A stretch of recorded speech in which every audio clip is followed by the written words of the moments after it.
What does a day in the life of a flip teacher look like? Here's just as glorious as any other day in the life of any other given teacher. But it looks like this. Shortly before class start, well, actually, let's go with this. The night before, I'm going to be at home and I'm probably going to be recording a video, and then I'm going to upload it onto my site. Now, here's my website. One of the websites I've created over the years for my Chapter 5. And as you can see, made this video probably the night before. You can see I was at my daughter's basketball game at halftime making my video.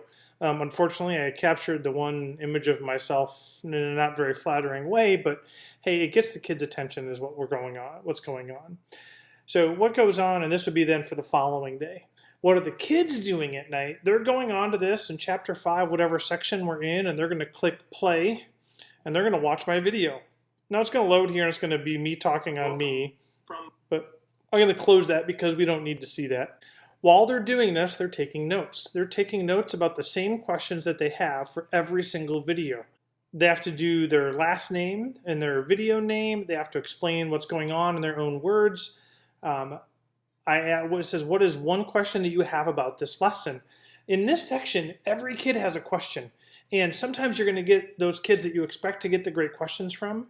And sometimes you're going to get those questions from kids who you never would otherwise hear from. It gives every child a voice. This is what I love so much, is I get some very great questions from the least likely candidates because they have been given the time and the opportunity to ask their question.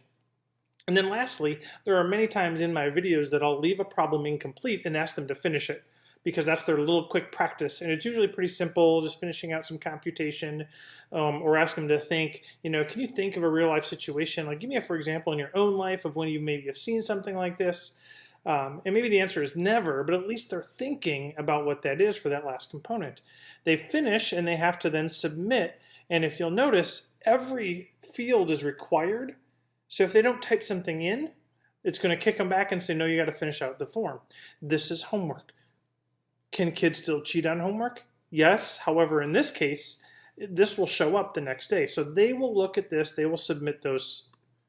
I then, moments before class, open up this spectacular spreadsheet with all of their answers to all of those questions. All right. So, for example, this one, the questions that we've done, that we've gone through so far, have events that are disjoint. Are there joint events in the multiplication rule? What an amazing question. And I have a chance to then look and see, does everybody have a similar question? So what I do is I then go through from all of the videos on conditional, looks like conditional and something else here, and I will look at all the questions that they ask me, and I will look for the most common questions. That's how I start class, is I will answer common questions. And how do I know they're common questions? Because in my class of 30 or so, if I have 10 kids who all have the same question, I probably have another 10 who aren't even to that point yet of knowing to ask that question. So I will knock out of the park my first answer to the first question. 2/3 of the kids probably have that question, and I can answer that question right away.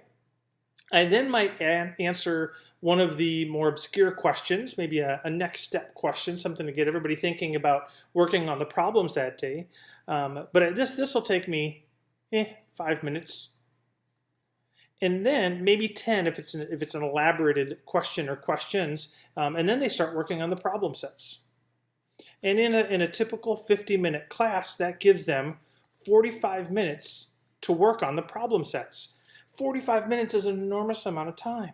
Now, I will walk around and I listen as they're working, and I will look over their shoulders, and I'll sometimes interject, but oftentimes I wait for questions to be asked. But I go around and coach, and I'll look and I'll see what's going on, and I can give them encouragement, like, wow, that's really great, keep going with that. Or if they're really off on a tangent, I can redirect. And for those kids that maybe attention is some of their issue, I can spend more time by them and near them and prompting them and getting them to go where they need to go. If there's any other kind of accommodations that need to be happening in the classroom, I have more time to do that. All right, now realistically, I'm probably going to drop this down to about 40, because then I'm going to wrap up at the end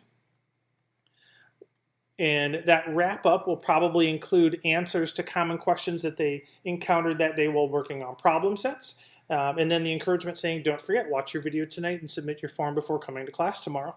And that's a day in the life of a flipped instructor. In all honesty, this is a lot more energy mentally for me than it ever used to be, but it's a lot less energy speaking. Why? Because I have to be on my game to answer any one of 20 different questions from 20 different points or 30 different points of view at any time during the day. And sometimes they're working on yesterday's, and sometimes they're working on tomorrow's. And that's the beauty of the day in the life of a flipped instructor. Thanks for watching.